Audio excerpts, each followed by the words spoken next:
जप स्त्री को कभी नहीं करना चाहिए। क्यों बोले? स्त्री गायत्री मंत्र का जप करे तो उसको विपरीत फल मिलेगा। कारण कि स्त्री का यज्ञोपवीत संस्कार नहीं होता, इसलिए स्त्री को गायत्री मंत्र जपने के लिए विधान नहीं। क्योंकि गायत्री मंत्र वही जप सकता है जिसका यज्ञोपवीत संस्कार है, और यज्ञोपवीत केवल पुरुषों का होता है। इस कारण से स्त्री के लिए भी गायत्री मंत्र का निषेध है। इन सारे विधि निषेधों को मानते हुए जब हम शास्त्र की मर्यादा में रहकर शास्त्र के वचन का अनुपालन करते हैं, तभी शास्त्र के बताए गए फल हमें प्राप्त होते। श्रीमद् वाल्मीकि रामायण में श्री दशरथ जी महाराज ने जब वशिष्ठ जी से कहा कि आप अश्वमेध यज्ञ कराइए, हमें पुत्र की प्राप्ति हो, तो वशिष्ठ जी ने कहा ठीक है हम कराएंगे। तो दशरथ जी ने एक बड़ी अच्छी बात कही। श्री दशरथ जी ने गुरुदेव वशिष्ठ से कहा कि हे गुरुदेव, कहीं किसी प्रकार की यज्ञ में कोई कमी न हो और विधि का नाश न हो, शास्त्र की जो विधि है उसी विधि से यज्ञ हो। क्यों? तो दशरथ जी कहते हैं कि विधिहीनस्य यज्ञस्य सद्यः कर्ता विनश्यति। विधि से हीन यज्ञ करने पर कर्ता का ही विनाश हो जाता है। छिद्रम ही मृगयन्ते स्म विद्वांसो ब्रह्म राक्षसाः। दशरथ जी कहते हैं कि ये राक्षस बड़े विद्वान होते हैं। विद्वांसो ब्रह्म राक्षसाः, तो ये करते क्या हैं? बोले आप यज्ञ करने चलो, अनुष्ठान करने चलो, कोई जप करने चलो, तो आपके किसी भी धार्मिक अनुष्ठान शुरू होने के पहले देवता तो बाद में आएंगे, पहले कौन आता है? बोले राक्षस आ जाते हैं, बिना बुलाए आ जाते हैं महाराज। जैसे आपके यहाँ भंडारा हो तो जिसको आपने निमंत्रण दिया है वो तो बाद में आएंगे, लेकिन भगोना कड़ाहा चूल्हे पे चढ़ जाए और छनने लग जाए, महक लग जाए, तो जितने कुत्ते हैं गांव के सब पहले ही आ जाते हैं पूंछ हिलाते कि कुछ मिलेगा। खाने वाले बाद में आते हैं, कुत्ते पहले वहां मडराने लगते हैं। उसी प्रकार से जब कोई व्यक्ति धार्मिक कर्मानुष्ठान करने चले तो राक्षस, असुर, पिशाच ये पहले आ जाते हैं। ये वाल्मीकि रामायण का वचन मैं कह रहा हूं। और वाल्मीकि रामायण कितना प्रामाणिक ग्रंथ है, वेदावतार है। वेद वेद्ये परे पुंस जाते दशरथात्मजे, वेद प्राचेद सादासीत साक्षात रामायणात्मना। वेद वेद्य परमात्मा जब 4 रूपों में प्रकट हुए, राम लक्ष्मण भरत शत्रुघ्न के रूप में, तो चारों वेदों ने ही परमात्मा के गुण का गान करने के लिए रामायण के रूप में अवतार लिया। वेद प्राचेद सादासीत साक्षात रामायणात्मना, वो रामायण वाल्मीकि रामायण जो कि 18 पुराण और महाभारत से भी ज्यादा प्रामाणिक ग्रंथ है वाल्मीकि रामायण। और वहां रामायण में कहते हैं कि महाराज यज्ञ यागादि कर्म करने चलो तो राक्षस पहले आते हैं, असुर पहले आ जाते हैं। और आकर के करते क्या है? बोले ये तुम्हारी कमी ढूंढते हैं। छिद्रम ही मृगयन्ते स्म, तुम्हारे कर्म के छिद्र को ढूंढते हैं, कहां कमी। ये छिद्र ढूंढना भी सबके बस की बात नहीं। लोग कहते हैं बड़े छिद्रान्वेषी हैं। बोले छिद्रान्वेषण करना किसी की कमी कौन बता सकता है? वही बता सकता है जो उस विषय का मर्मज्ञ होगा। इसीलिए विद्वान का एक नाम है दोषज्ञ। विद्वान विपश्चित दोषज्ञ, ये विद्वान शब्द के पर्यायवाची शब्द हैं। तो विद्वान को दोषज्ञ भी कहा जाता है, क्योंकि वो दोष जान लेता है, वो पकड़ लेता है गलती कहां हो रही, इसलिए विद्वान को दोषज्ञ कहा जाता है। तो ये राक्षस भी बड़े विद्वान होते महाराज। विद्वांसो ब्रह्म राक्षसाः, दशरथ जी कह रहे हैं। और वो करते क्या हैं? बोले वो तुम्हारे कर्म को सावधानी से देखते हैं, कहां इससे गलती हो रही है, कहां इससे शास्त्र की विधि का उल्लंघन किया है।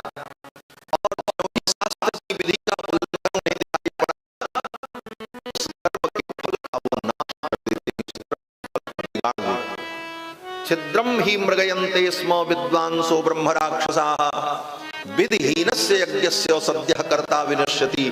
और फिर विधि से हीन कर्म होने पर उस कर्म के करने वाले कर्ता के द्वारा मनोवांछित जो फल है उस फल का विनाश हो।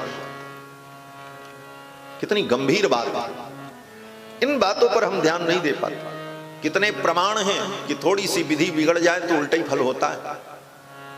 रघुवंश के एक राजा थे, उनका नाम था महाराज युवनाश्व। पुत्र की प्राप्ति के लिए यज्ञ कर रहे थे और यज्ञ मंडप में रात्रि में शयन करना था, विधि थी। रात्रि में जजमान को प्यास लगे तो कौन सा पानी पीना है यह भी निर्धारित था कि अमुख कलश के जल को ही पीना है। और रात्रि में यज्ञ मंडप में अनेक कलश रखे हुए थे। वस्ती बरी नाम का एक कलश था, वो देवताओं के लिए रखा था और धोखे से उस वस्ती बरी कलश के जल को उठा करके महाराज युवनाश्व ने पी लिया रात्रि में। परिणाम क्या हुआ? बोले पुत्र की प्राप्ति के लिए यज्ञ कर रहे थे।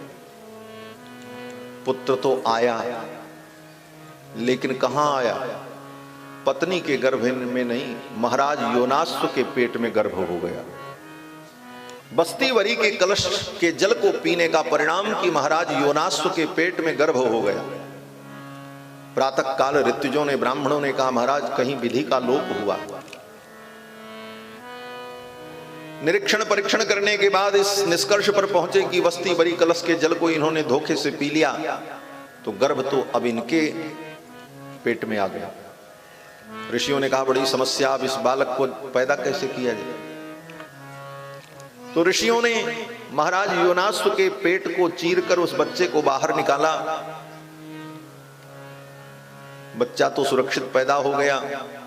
योनाश्व महाराज भी बच गए, लेकिन उस बच्चे को दूध कौन पिलावे? मां जन्म देती तो मां के पयोधर में दुग्ध होते। उसका पालन कौन करे? तो देवराज इंद्र आए और देवराज इंद्र ने कहा कि मेरी तर्जनी उंगली में अमृत है, मेरी उंगली को ये चाट करके स्वस्थ हो जाएगा, जवान हो जाएगा।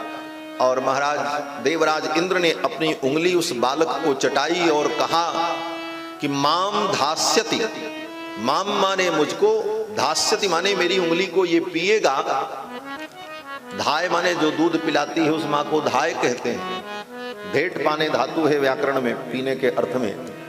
तो शब्द की निष्पत्ति होती है कि मानधाता के ओ योनाश्व के पुत्र को इंद्र ने अपनी उंगली पिलाई और कहा माम धास्यति, ये मेरी उंगली को पिएगा, इसलिए इसका नाम मानधाता होगा। रघुवंश के राजा महाराज मानधाता जो हुए वो अपने बाप के पेट से पैदा हुए, केवल यज्ञ की एक विधि में कमी हो जाने के कारण।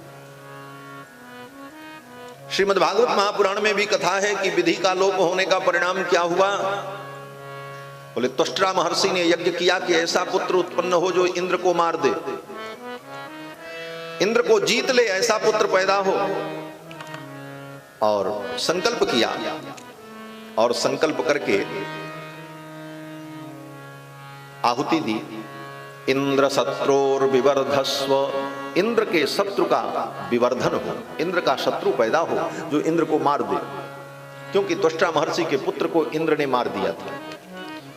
तो इंद्र से बदला लेने के लिए त्वष्टा महर्षि ने यज्ञ में यह संकल्प किया कि ऐसा पुत्र पैदा हो जो इंद्र को मार दे, इंद्र शत्रु पैदा हो। मंत्र पूरा वही था, सब विधि वही थी, लेकिन एक छोटी सी गड़बड़ी हो गई और फल उल्टा हो गया। बालक तो पैदा हुआ, बड़ा पराक्रमी था, लेकिन वो इंद्र को नहीं मार सका, इंद्र ने ही उस बालक को मार दिया। और गड़बड़ी क्या हुई? बोले सुन करके आपको आश्चर्य होगा कि जिस मंत्र का उच्चारण किया त्वष्टा महर्षि ने, उस मंत्र के उच्चारण में एक स्वर का केवल अंतर हो गया, बस। स्वरतो वर्णतो मिथ्या प्रयुक्तो न तमर्थमाह, सवाग वज्रो जजमानम हिनस्ति यथेंद्र शत्रु स्वरतो पराधात। स्वर के एक अपराध के कारण त्वष्टा महर्षि के पुत्र को इंद्र ने मार दिया, और शब्द था इंद्र शत्रु, यही शब्द था। इंद्र शब्द शत्रु शब्द के दो अर्थ होते हैं, दो प्रकार के समास होते हैं। इंद्रस्य शत्रु इंद्र शत्रु षष्ठी तत्पुरुष समास, और इंद्र शत्रु जस्य बहुब्रीहि समास। अब दोनों में अंतर क्या होगा? बनने के बाद शब्द वही बनेगा इंद्र शत्रु, लेकिन कहां पर बहुब्रीहि होगा, कहां पर तत्पुरुष होगा, वो एक स्वर के उच्चारण से भेद समझ में आएगा। और उस एक स्वर का उच्चारण बिगड़ गया और उसका परिणाम उल्टा हुआ और वो बालक मारा गया। इसीलिए वैदिक मंत्र कर्मानुष्ठान शास्त्र के मर्यादा से ही करना चाहिए। आज लोग कहते हैं हम क्यों नहीं मंत्र पढ़ सकते? मंत्र पढ़ने के लिए 12 वर्ष तक गुरु के चरणों में रहकर एक एक स्वर के उच्चारण को सीखना पड़ता, और तब सीखने के बाद जब योग्यता प्राप्त हो तब उस मंत्र के द्वारा सारी क्रियाएं की जाती हैं। एक स्वर गड़बड़ हो जाए तो उल्टा अर्थ हो जाता है। महर्षि पतंजलि जो योग शास्त्र के विद्वान हैं, महर्षि पतंजलि ने अपने व्याकरण महाभाष्य में यह श्लोक कहा है कि स्वरतो वर्णतो मिथ्या प्रयुक्तो न तमर्थमाह सवाग वज्रो जजमानम हिनस्ति। वह मंत्र ही वाणी का वज्र बनकर के जजमान का नाश कर देता। सवाग वज्रो जजमानम हिनस्ति यथेंद्र शत्रु स्वरतोपराधात्। जैसे स्वर के अपराध के कारण इंद्र का शत्रु वृत्रासुर मारा गया। इन सब बातों को न समझने वाले लोग धर्म को धर्मशाला समझ बैठे कि धर्म धर्मशाला है, जो आओ वही ठहरो, जैसा चाहो तैसा करो। ऐसा नहीं, इसकी भी एक सीमा है, एक नियम है, एक सिद्धांत है। धर्म में लोकतंत्र नहीं चलता है, यहां बहुमत का सिद्धांत नहीं चलता है, यहां लौकिक संविधान लागू नहीं होते। धर्म के सिद्धांत में धर्मशास्त्र का सिद्धांत ही लागू होता है, धर्म के नियम ही लागू। वहां आप ये नहीं कह सकते कि सबके लिए समान अधिकार है तो हमारे लिए भी ये अधिकार है। जिसके लिए जो अधिकार विहित है वह अधिकार ही उसके लिए है, और उसमें रहकर वो भक्ति करे, धर्म के रहस्य को समझे, तभी उसका फल उसे प्राप्त